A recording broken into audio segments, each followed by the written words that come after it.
नमस्कार। आप देख रहे हैं literary characters of Ranjan Kumar और मैं हूं रंजन कुमार। इसमें मेरे उपन्यास बड़ा बाबू पर आधारित ये वीडियो सीरीज और आज इस कड़ी का 25वां अंक 25वें अंक तक कहानी पहुंच गई है आज। और आपको याद होगा कि पिछले अंक में हमने इस कहानी को कहां पर छोड़ा है। नवल नारायण अपने ससुराल पचनामा से अपने पत्नी और बच्चों को लेकर के कुर्था आए हैं और नवल नारायण की गैर जिम्मेदारी का आलम यह है कि यहां अपने परिवार को रखने के लिए जिस क्वार्टर में उनको रहना है उसकी चाबी भी उनके पास नहीं है। उसकी साफ सफाई की भी जिम्मेदारी उनकी नहीं थी। वो भी जो कुर्था पोस्ट ऑफिस के पोस्ट मास्टर थे, पहले तो उन्होंने उनको क्वार्टर दिया रहने के लिए, उनको परिवार सहित। और उसके बाद भी नवल नारायण को यह जिम्मेदारी नहीं थी कि तो मैं इसकी चाबी ले लूं और अच्छे से साफ सफाई कर लूं। चल दिए पचनामा पत्नी और बच्चे को लाने। तो वो तो महेश शर्मा जी की दिलदारी थी कि उन्होंने उसकी साफ सफाई करवा दी। लेकिन अब नवल नारायण पहुंचते हैं सुबह सुबह 8:30 बजे कुर्था।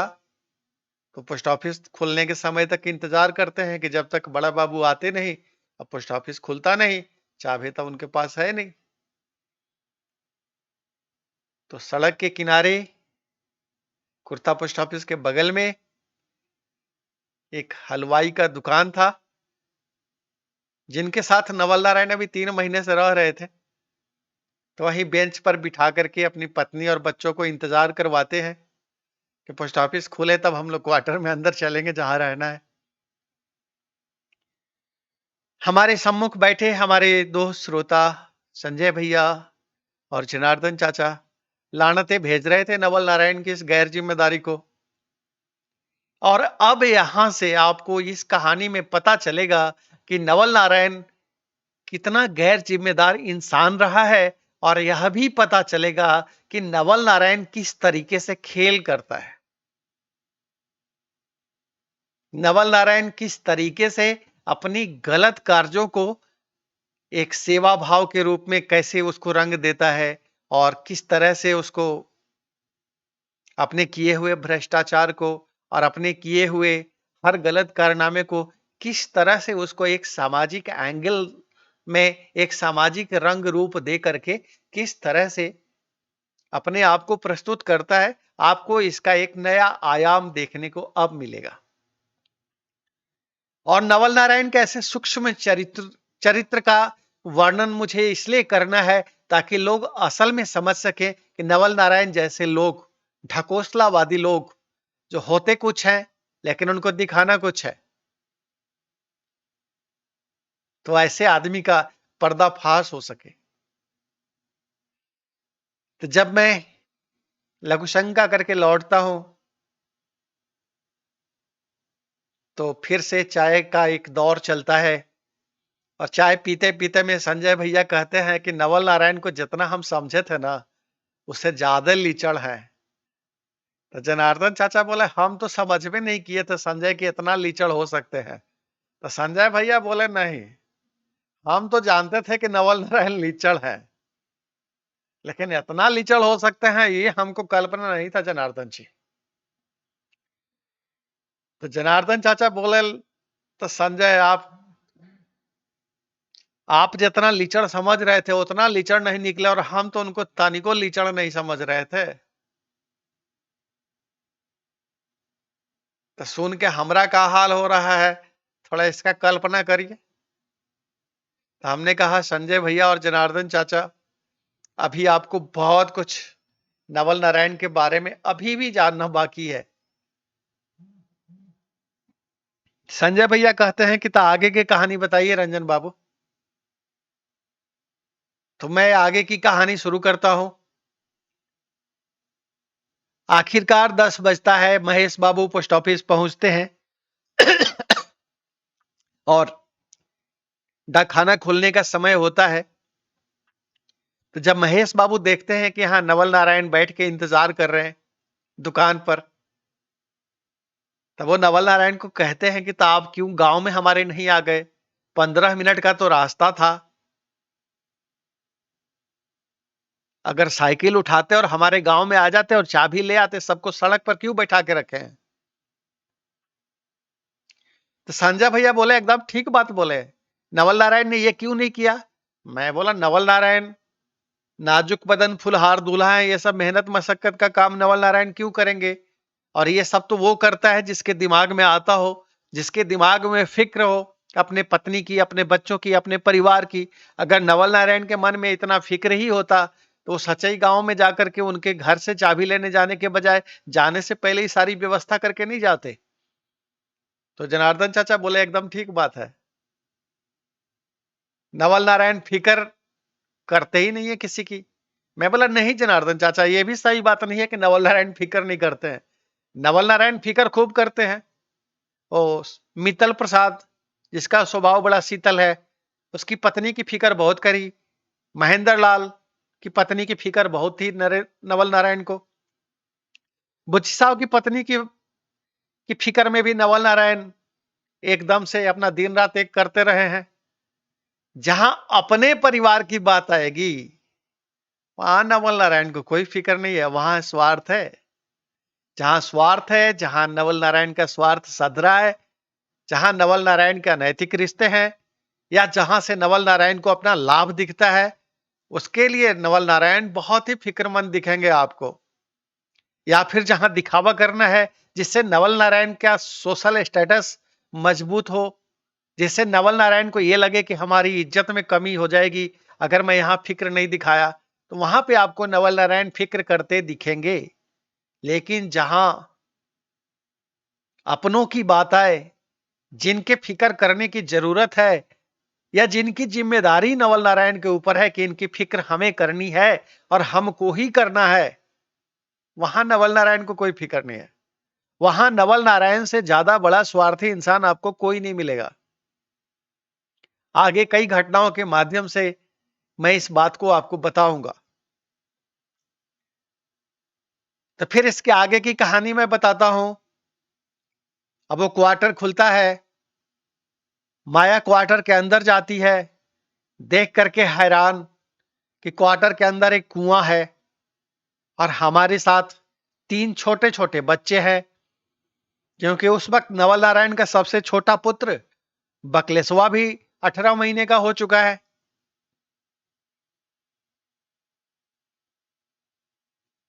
और जैसा कि आपको पता ही है कि बकलेशवा के जन्म में और जो नवल नारायण का सबसे बड़ा वाला पुत्र है, दोनों के बीच में कितने दिनों का फर्क है? सिर्फ 32 महीने का। 32 महीने में नवल नारायण के ये 3 पुत्र हैं। तो कुल मिला के 4 सवा 4 साल का सबसे बड़ा बच्चा है और सबसे छोटा 1.5 साल का।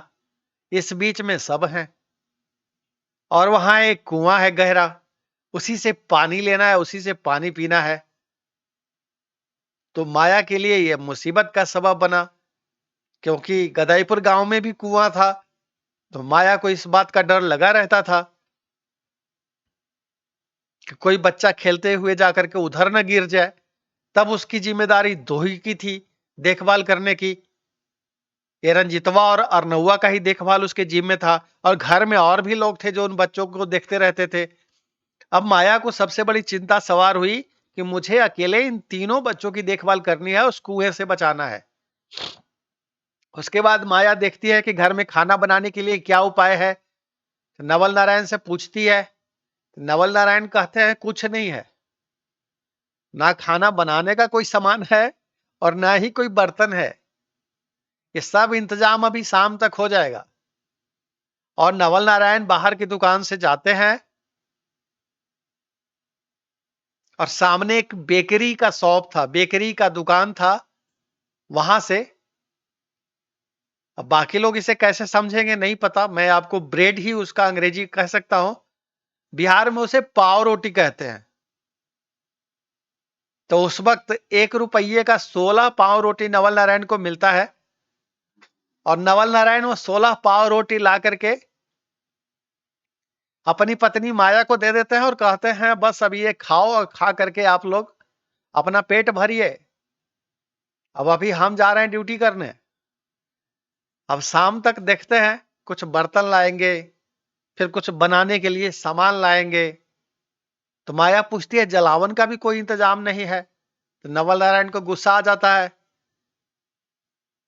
बोलते हैं जलावन को जला के क्या करेगी, जब बर्तने नहीं है और जब बनाने के लिए भी कोई सामान नहीं है तो जलावन क्या करेगी। पहले जलावन तो लाएंगे, जब सब लाएंगे तो जलावन भी लाएंगे। तो नवल नारायण की झिड़की खा के नवल नारायण की पत्नी माया चुप हो जाती है और नवल नारायण चल देते हैं अपना ड्यूटी करने।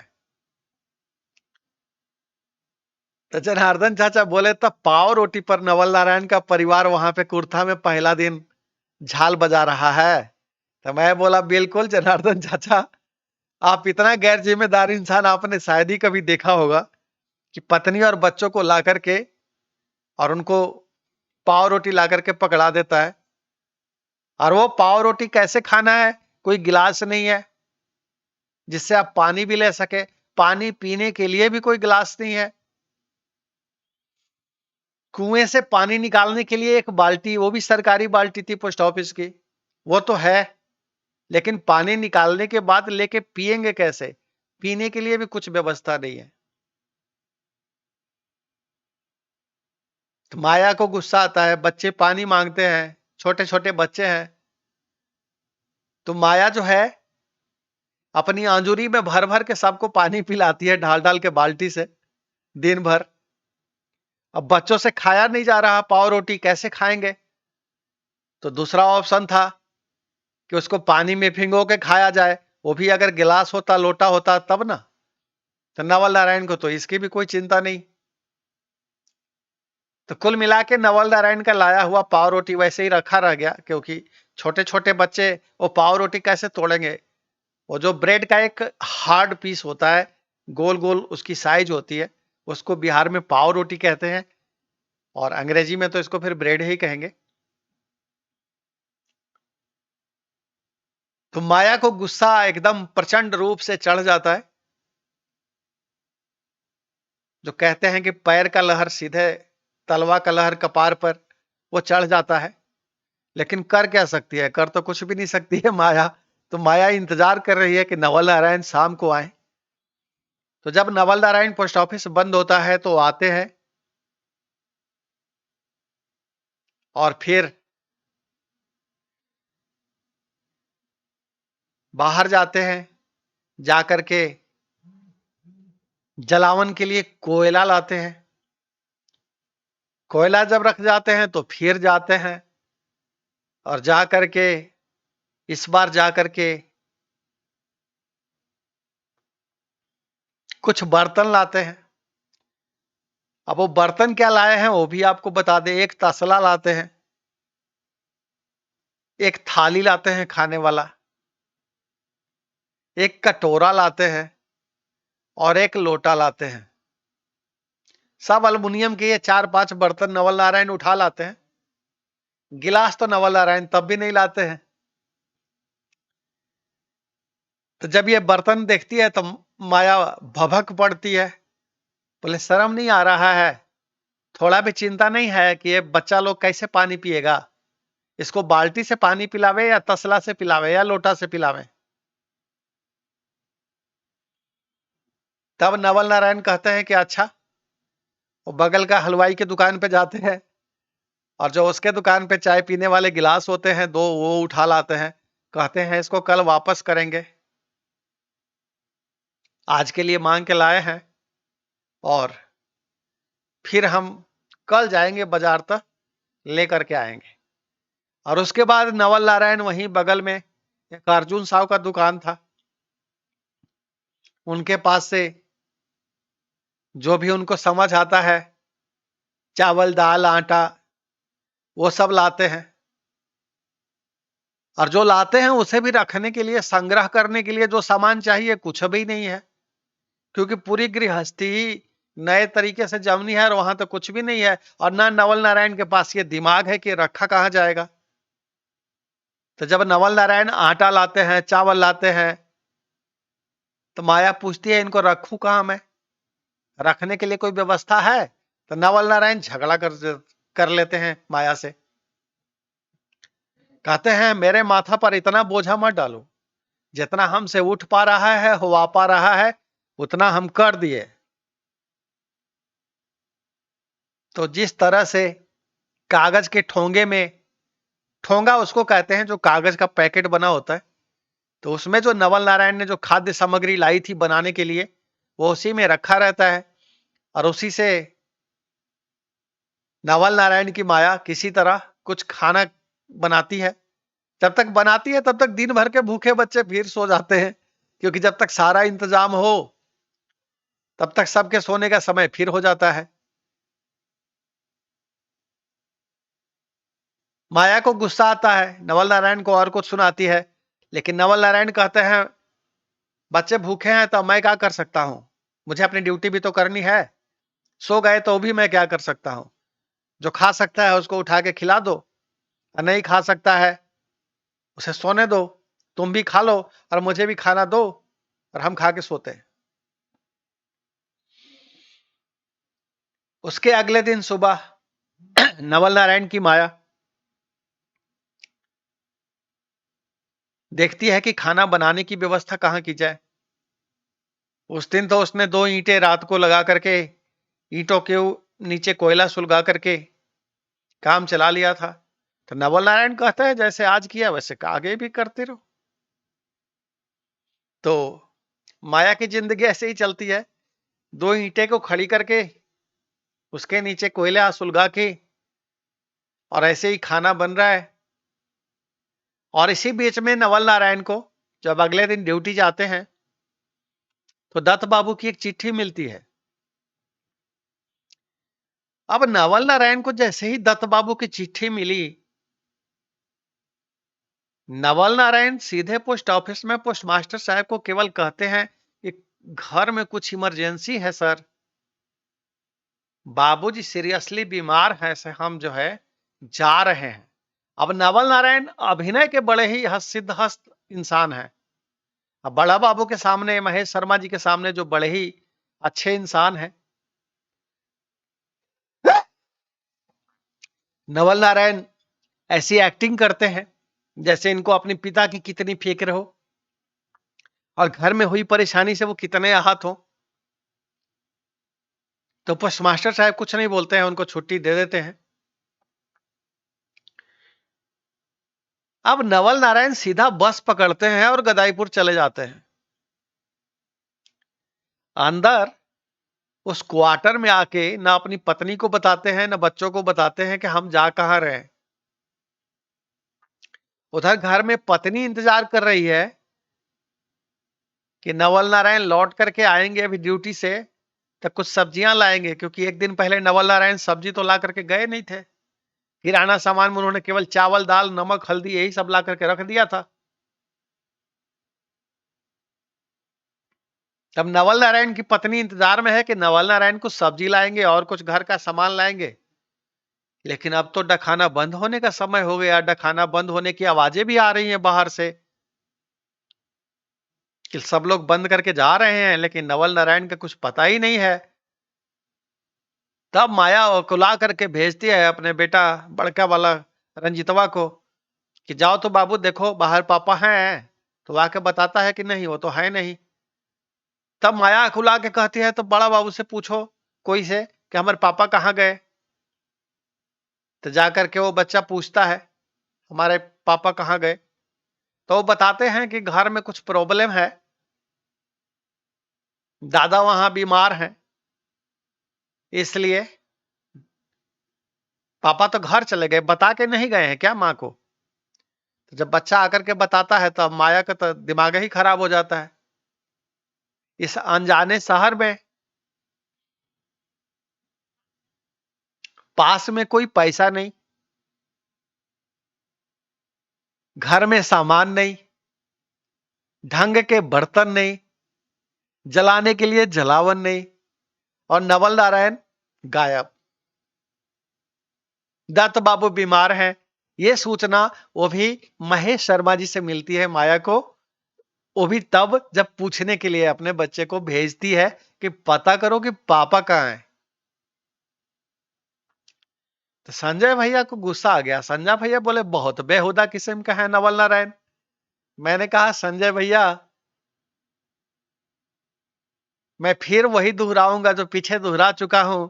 सिराओं में खून जमने लगेगा, दिमाग की नसें फटने लगेंगी जब आप नवल नारायण का पूरा चरित्र जानेंगे, जब आप नवल नारायण के छोटी छोटी हरकतों को समझेंगे कि नवल नारायण असली चरित्र क्या है और नवल नारायण असल में चीज क्या है।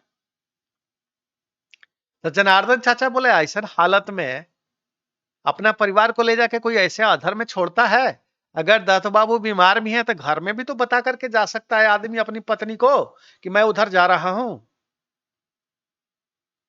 तो मैंने कहा जनार्दन चाचा, ये ख्याल ही नवल नारायण को कहां है? ये ख्याल ही उसे आता है जो अपना परिवार मानता है, जो पत्नी को पत्नी मानता है, जो बच्चों को अपना बच्चा मानता है, जो उनके प्रति फिक्र करता है। और अगर नवल नारायण ये सब इतना ही फिक्र करने वाले होते तो जो एक दिन पहले घटना घटी है कि नवल नारायण अपने परिवार को लाकर सड़क पे खड़ा करा के 2 घंटे से बैठे हैं, वो बैठे होते। तो जनार्दन चाचा बोले सही है बात बोल रहे हैं रंजन बाबू, ये बहुत ही बेहुदा किस्म का बहुत ही कमीना आदमी है अंदर से। मैं बोला अभी कमीनापन आपको कहां पता चला है? तो संजय भैया बोले उधर क्या हुआ था ये बताइए रंजन बाबू, दत्त बाबू सच में बीमार थे? तो मैं बोला नहीं संजय भैया। और आपको लगता है कि दत्त बाबू का बीमारी सुन के नवल नारायण से दौड़ के जाएंगे? अगर लगता है तो यह भी गलत फहमी में है। नवल नारायण जैसा इंसान अपने आप को छोड़ के किसी को प्यार नहीं करता। नवल नारायण जैसा इंसान अपने आप को छोड़ के किसी दूसरे की फिक्र नहीं करता। दत्त बाबू मरते भी होंगे तो भी नवल नारायण ऐसे दौड़ करके नहीं जाएगा। ये तो बहाना है दुनिया में सहानुभूति प्राप्त करने के लिए कि इस सब बात कहने से, ऐसे बहाने बनाने से छुट्टी मिल जाती है। दुनिया हमको सिंपैथेटिक नजरों से देखेगी, समाज हमको बहुत बड़ा पितृभक्त समझेगा कि पिता की बात, पिता का स्वास्थ्य का खबर मिलते ही देखो इसके दिमाग में अपनी पत्नी और बच्चों के लिए भी कोई ख्याल नहीं आया, चल दिया। तो ये नवल नारायण बहुत ही परले दर्जे का अभिनेता है। संजय भैया बोले बिल्कुल सही कह रहे हैं, लग तो कुछ ऐसा नहीं रहा है। मैं बोला अब आपने नवल नारायण की जिम्मेदारी देख ली कि नवल नारायण कितने जिम्मेदार हैं अपने बच्चों के प्रति। अब उधर माया परेशान है, माया के पास कुछ नहीं है, थोड़े से चावल हैं, थोड़ा सा दाल है, नमक है थोड़ा सा, और थोड़ी सी हल्दी है। खाद्य सामग्री के नाम पर नवल नारायण ने यही ला करके उसे दिया था माया को, और इनकी मात्रा भी ज्यादा नहीं है। ये भी 1-1 किलो ला करके दे करके गए हैं और नवल नारायण गायब हो जाते हैं।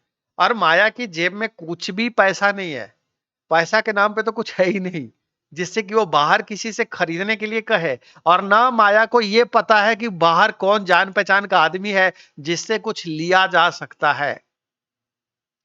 और इस तरह से तीसरा दिन कट गया, नवल नारायण का आता पता नहीं है। अब तो घर में न चावल बचा है, न दाल बचा है, न नमक बचा है। अब बच्चे भूख से बिलबिला रहे हैं। माया को कुछ समझ नहीं आ रहा है किससे मदद मांगू, क्या करूं, कहां जाऊं। तो जनार्दन चाचा बोले ये नवल नारायण का टेटुआ दबा देना चाहिए। हमने कहा अभी आप इतने में ही टेटुआ दबाने पे पहुंच रहे हैं जनार्दन चाचा, अभी बहुत कुछ सुनना बाकी है। तो नवल नारायण की पत्नी माया फिर बड़ा बाबू के पास खबर भिजवाती है। और इस बीच में क्या होता है कि नवल नारायण का जो छोटा बेटा है बकलेसवा, यह बीमार पड़ जाता है। कुछ तो देखभाल की कमी और कुछ तो मौसम का असर और कुछ वो पानी का परिवर्तन, क्योंकि पचनामा में वो बालक हैंडपंप का पानी पी रहा था। उसके पहले जब गदाईपुर में था तो कुएं का पानी पीता था, लेकिन उसके बाद से पिछले 9-10 महीनों से गदाईपुर में हैंडपंप का पानी पी रहा था। और अब यहाँ फिर से कुएं के पानी के साथ सामंजस्य नहीं बिठा पाया, छोटा सा बच्चा सामंजस्य नहीं बिठा पाया, तो सर्दी खांसी जबरदस्त हुई। और सर्दी खांसी के साथ फिर छोटे से बच्चे को बुखार हो आता है। अब नवल नारायण की माया को समझ में नहीं आ रहा है कि घर में पति है नहीं,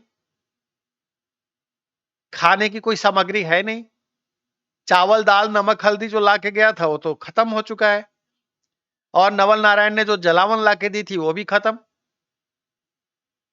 पैसा भी नहीं पास में, बच्चा बीमार, दिखाएं कहां। और उस बीमार बच्चे को पिलाने के लिए एक घर में गिलास भी नहीं, क्योंकि नवल नारायण ने जो हलवाई की दुकान से गिलास लाया था वो हलवाई अपना गिलास दूसरे दिन सुबह लेकर के चला गया था। और नवल नारायण लापता है, घर में किसी को कुछ नहीं पता है। अगर आप इस सूचना को हटा दें जो माया ने अपने पुत्र को भेज करके पता करवाया था महेश बाबू से कि कहां गए हैं, तो नवल नारायण इतने गैर जिम्मेदार कि घर में तो बता के भी नहीं गए मैं कहां हूं।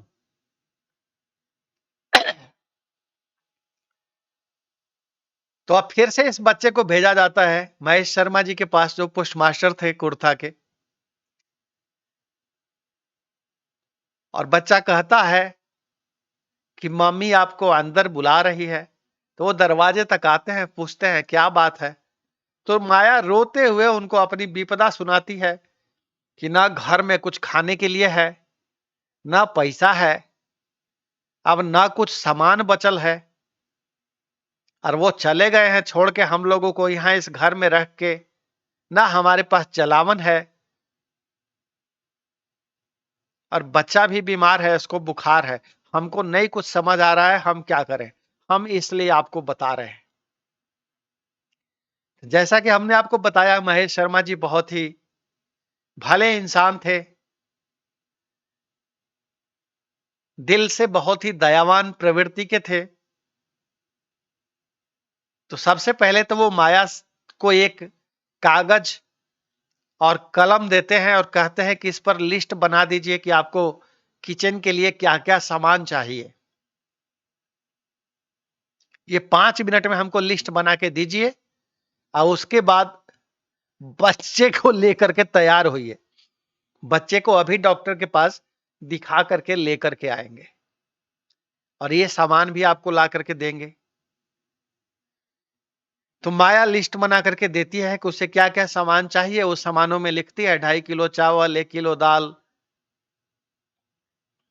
लिखना तो चाहती है कि आटा भी लिखूं, लेकिन फिर उसे ख्याल आता है कि आटा अगर मंगवाया तो उसे बेलने के लिए रोटी चकला चाहिए, बेलन चाहिए जो उसके पास नहीं है, तवा चाहिए जिस पे रोटी सेक सके वो नहीं है, तो करेंगे क्या। तो वही लिख के रह जाती है चावल दाल हल्दी नमक। और उसे इतना समझ आता है कि अगर आलू रहता तो चोखा भी बना सकते थे, तो लिख देती है 1 किलो आलू।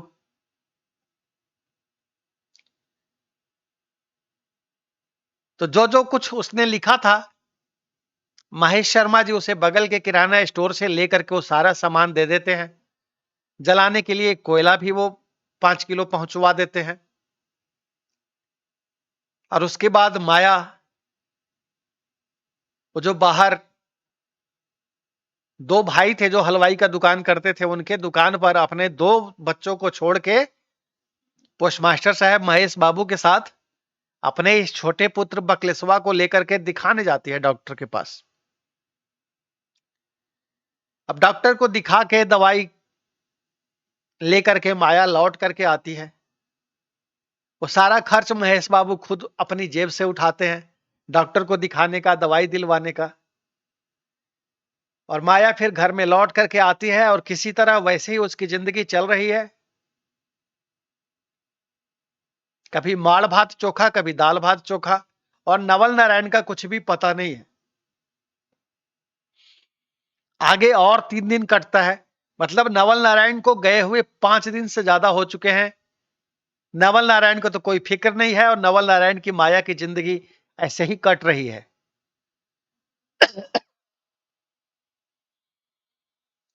इस बीच में एक वहां के हॉस्पिटल की तरफ से एक सरकारी नर्स घूमते हुए आती है, जो माया से पूछती है कि कितने बच्चे हैं। तो माया बताती है 3। छोटा वाला बच्चा कितने का है, कितने साल का हो गया? तो माया बताती है कि 1.5 साल का वो भी हो गया है। तो वो नर्स माया को समझाती है कि तो आपको नसबंदी ऑपरेशन करा लेना चाहिए, और माया उसकी बातों में आ जाती है। तो जनार्दन चाचा बोले, हद है, माया भी गजबे है ना नवल नारायण की। इस वक्त जब उधर पति गायब हैं, इधर बच्चा को देखने वाला कोई नहीं है, और इधर ये नसबंदी ऑपरेशन कराने के लिए नर्स हामी भर रही है। मैं बोला, जनार्दन चाचा सिर्फ हामी नहीं भरती है, वो नर्स माया को तैयार कर लेती है कि परसों शाम को ऑपरेशन है,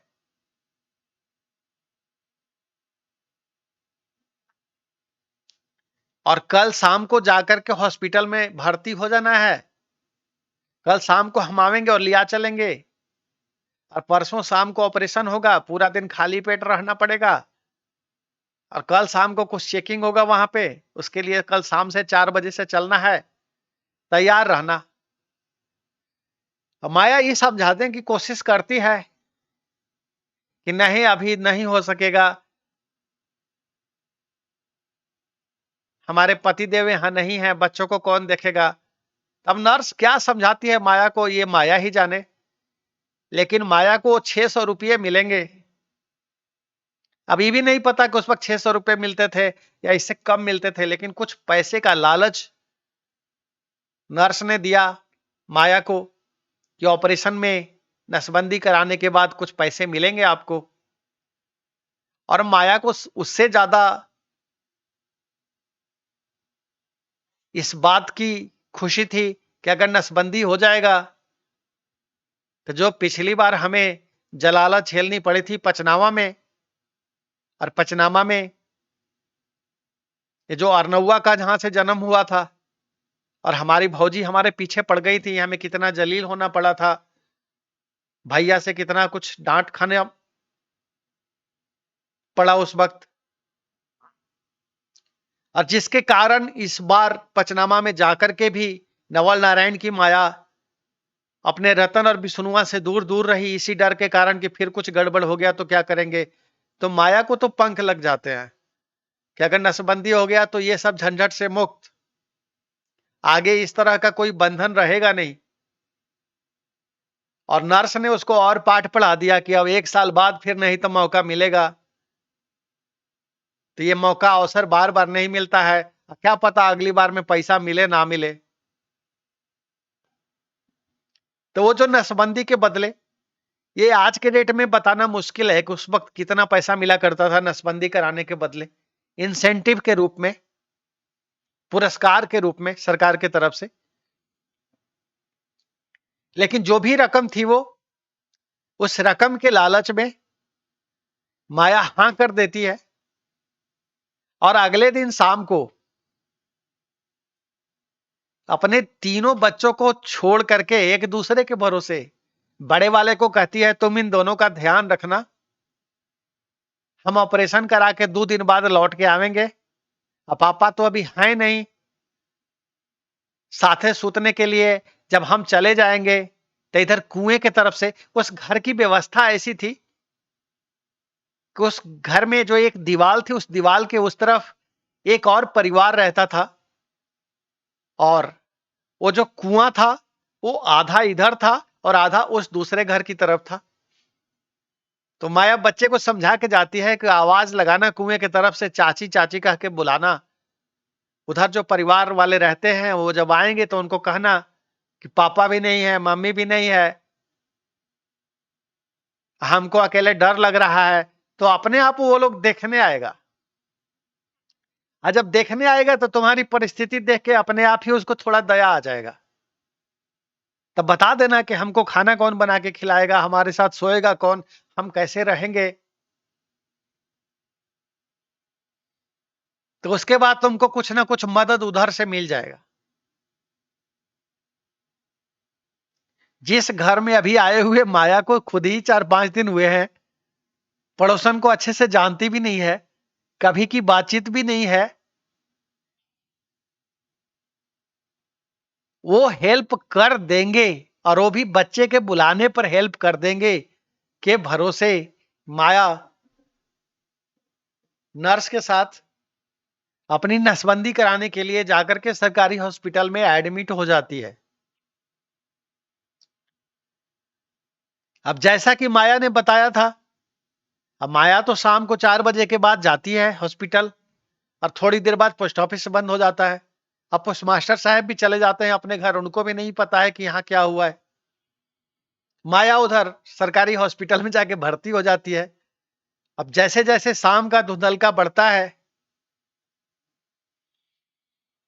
तो जैसा बताया गया था वैसा ये जो नवल नारायण का बड़ा पुत्र हुआ रंजितवा, जो कि नवल नारायण का पुत्र नहीं है, माया का भी पुत्र नहीं है, लेकिन नियति ने उसको उस घर में बिठा दिया है, नवल नारायण और माया का बड़ा पुत्र बना करके रख दिया है। तो फिर रंजितवा आवाज लगाता है, चाची चाची।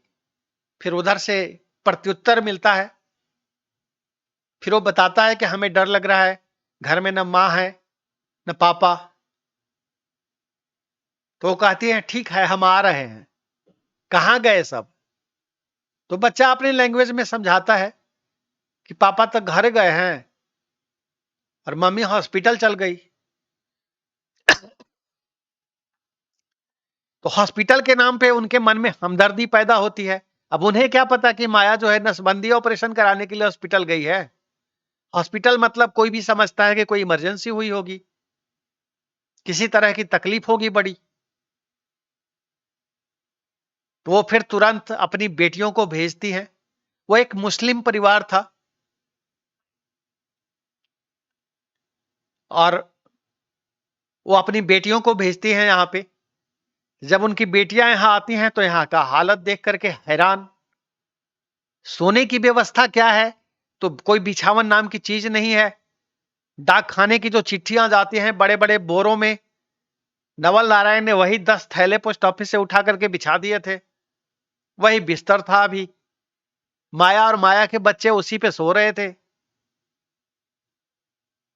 खाना बनाने के नाम पर वो जो माया को महेश शर्मा जी ने ला करके दिया था सामान, वो कागज के ठोंगे में, कागज के पैकेट में वही सामान किनारे रखे हुए हैं।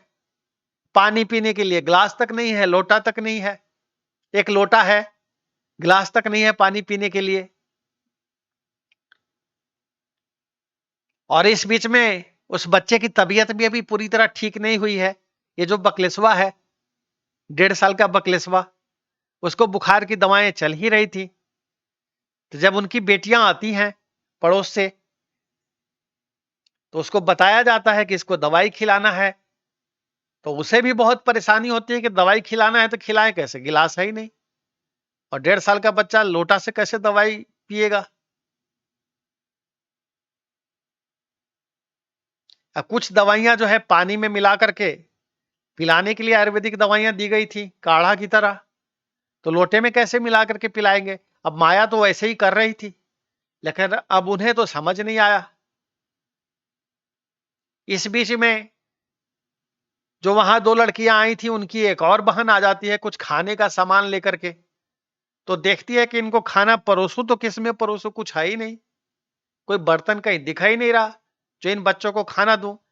क्योंकि उसकी माँ ने, चूंकि बच्चे की माँ हॉस्पिटल में है और बच्चा ने मदद मांगा है, तो उस माँ ने उधर से, पड़ोसन ने खाना भी कुछ भेजा था बच्चों के लिए।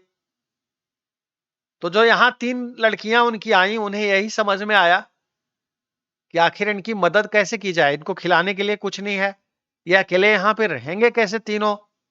और यहाँ अगर हम में से कोई सो भी जाए तो कैसे सोए? सोने के लिए ना तो कोई खाट है, ना ही कोई चारपाई है, ना ही कोई पलंग है, ना ही कोई तखत है। जमीन पर वो बोरे बिछे हुए हैं डाक खाने के, और उसी पे ये लोग। जब उसने पूछा कि कैसे सोते हो, तो सब बच्चों ने वही बताया, इसी पर सोते हैं। तो उसे कुछ नहीं समझ आता। तो वो अपनी बहन को कहती है एक ताला लेकर के आओ अपने घर से। और फिर वो जाकर के अपने घर से एक ताला लाती है, और तीनों बच्चों को अपने घर लेकर के चली जाती है, और उसको घर में ताला मार देती है। जाकर के अपनी माँ को यहाँ की वस्तु स्थिति बताती है कि तीनों बच्चे ऐसे अनाथ की तरह पड़े हुए हैं, ना वहां खाने के लिए कुछ है, ना इनको पीने के लिए पानी के लिए कोई गिलास है, बच्चे को दवाई देनी है तो उसके लिए भी कोई गिलास नहीं है, और ना उनको सोने के लिए वहां पे कोई बिस्तर ही है, ना ही कोई बिछावन है, ना ही कोई बेडशीट है। ये बोरे पर सो रहे थे जमीन पर। तो उन लड़कियों की मां पूछती है कि तो घर को बंद कर दिया है, अगर रात में कुछ हो हवा जाए तो हम में से किसी को चल करके वहीं सोना चाहिए। तो वो उनकी बेटी पूछती है वहां है क्या जो कोई चोर ले जाएगा? उस घर में कुछ हो तब तो चोर ले जाएगा, है क्या? है ही नहीं कुछ। तो इस प्रकार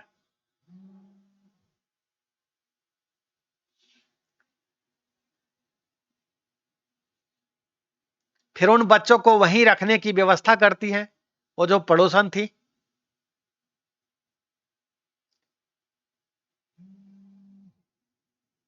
और अगली सुबह समस्या शुरू हो गई कि माया को कहा गया उधर हॉस्पिटल में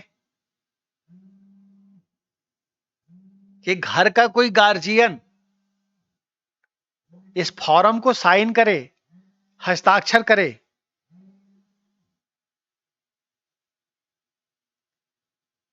जिससे कि आज ये नसबंदी का ऑपरेशन किया जा सके।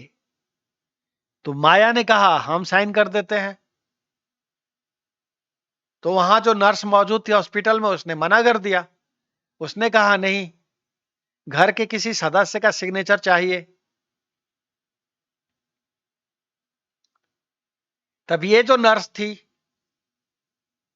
जो माया को फुसला करके ले गई थी नसबंदी कराने के लिए, फिर वो उस कागज को लेकर के घर में आती है और माया उसको सिखा के भेजती है कि घर में जाके बड़का बाबू के कह के बड़े बाबू से कहना कि पापा का नाम यहां नीचे लिख दे। क्योंकि माया के साथ तो ये भी समस्या है ना, उनका नाम क्या है ये बताती तो शायद वो नर्स ही लिख देती। लेकिन आप में से शायद बहुतों को नहीं पता होगा, पति का नाम न लेने की परंपरा है और बिहार वाली स्त्रियां इसे बहुत ही शिद्दत से मानती हैं। तब माया अपने पति का नाम भी नहीं बता रही और उसमें गार्जियन का सिग्नेचर होना जरूरी है, जो ये रिस्क ले कि हाँ हम अपने पूरे होशो हवास में ये नसबंदी ऑपरेशन के लिए इजाजत दे रहे हैं और इसकी जिम्मेदारी लेते हैं। तो वो हॉस्पिटल का कागज लेकर के नर्स उसके तरफ से आती है माया की तरफ से घर में। जब घर में आती है तो उसे ताला बंद मिलता है। फिर वो बगल के हलवाई से पूछती है ये बच्चे कहाँ गए इस घर में जो रहते थे? तब वो बताता है कि इसको उधर पड़ोसी ले गए हैं। तो फिर वो उस पड़ोस के घर में जाती है और वहां कलम दे करके उस छोटे से बच्चे को कहती है कि इस पे अपने पापा का नाम लिख दो। उस बच्चे को यह भी नहीं पता है कि यहाँ अपने पापा का नाम किस लिए लिखना पड़ रहा है, किस लिए लिखवाया जा रहा है। फिर वो जो उस घर की मालकिन थी वो फिर पूरा पेपर पढ़ती हैं। वो बहुत ही हैरान होती हैं कि नसबंदी का ऑपरेशन कराने के लिए भर्ती हुई हैं हॉस्पिटल में। क्योंकि बच्चे को भी क्या पता था मम्मी कहाँ गई तो हॉस्पिटल। इससे आगे बच्चे को नहीं पता कि मम्मी को क्या हुआ है। तो उन्हें अब तक जो सहानुभूति थी कि मम्मी हॉस्पिटल गई हैं मतलब उनकी तबीयत खराब है और वो अपना इलाज कराने गई हैं। लेकिन जब उन्होंने पढ़ा ये नसबंदी के ऑपरेशन के लिए ये स्त्री जाकर के महिला अपने बच्चों को अकेले छोड़ के भर्ती हो गई है, तब उसे समझ में आ जाता है पूरा माजरा कि ये कितने गैर जिम्मेदार लोग हैं। न पति घर में है और न पत्नी घर में है और तीन छोटे छोटे मासूम बच्चों को ऐसे इस तरह से छोड़ करके घर में, और वो महिला अपना ऑपरेशन कराने नसबंदी का ऑपरेशन करवा रही है। गुस्सा और क्षोभ में वो कहती हैं उस बच्चे को कि यहां अपने पिताजी का नाम लिख दो बाबू, जो कहा गया है इसको पूर्ति कर दो, खाना पूर्ति कर दो। तो वो जो रंजितवा है जो नवल नारायण का पुत्र नहीं है, माया का भी पुत्र नहीं है। नवल नारायण और माया उसके मौसी हैं, लेकिन उस बच्चे को कहाँ पता है कि ये हमारे असली माता पिता नहीं है। ये खेल तो केवल माया को पता है और उधर हंस जी को पता है। ये खेल तो नवल नारायण को भी नहीं पता है। वो बच्चा जिंदगी में पहली पहली बार हस्ताक्षर करता है हॉस्पिटल के उस पन्ने पर, और हस्ताक्षर में अपने पिता का नाम लिखना पड़ता है उसे, क्योंकि वहां केवल उसे नाम ही लिखने के लिए कहा गया था कि अपने पिताजी का नाम लिख दो। तो अपने पिताजी का नाम वो किसी तरह से 4.5 साल का बालक लिख देता है। और वो जो वो लिखना जानता है, ये उस बच्चे को पचनामा में रहते हुए उसकी मां ने सिखाया है। क्योंकि जब ये बालक पिछले 10 महीनों से पचनामा में था, जब नवल नारायण उसे छोड़ आए थे, तो उसकी मां ने उसे पढ़ना भी सिखा दिया, लिखना भी सिखा दिया, और बच्चे को बहुत कुछ जो बेसिक शिक्षा कहते हैं, प्रारंभिक शिक्षा, प्राथमिक पाठशाला की शिक्षा, वो दिन रात उसकी मां, क्योंकि उसकी मां को भी पता था कि जितने दिन के लिए ये बच्चा अभी मेरे पास है, इसमें हम इसे जो कुछ भी दे सकेंगे, मां का प्यार और शिक्षा, वो इसके जीवन भर काम आएगा। तो वो दिन रात उसके साथ मेहनत करती थी। हर बच्चा भी मेधावी था, तीक्ष्ण बुद्धि का था, तो जो उसे सिखाया गया वो सीख लिया था, और इतना सीख लिया था कि उसे लिखना आ गया था। तो वो नवल नारायण का नाम लिख देता है उस पन्ने पर, लेकर के नर्स चली जाती है, और वो दिन भी गुजर जाता है। और उस दिन पूरे दिन घर में वो माँ बेटियों के बीच यही चर्चा है कि इतने गैर जिम्मेदार लोग कैसे होते हैं। उनको नहीं पता है कि बच्चे के पिता कहाँ गए हैं। सबको यही पता है कि पिता कहाँ गए हैं, तो दादाजी बीमार हैं, गांव गए हैं देखने। तो उधर गांव में दादाजी बीमार हैं, जिसे देखने पिताजी जाते हैं। और अब तक लोगों को पता था कि इधर माँ भी बीमार पड़ गई है। लेकिन जब अब पता चलता है कि ये माँ नसबंदी ऑपरेशन कराने गई है, तो वो लोग भी लानतें भेज रहे हैं जनार्दन चाचा कि कैसी माँ है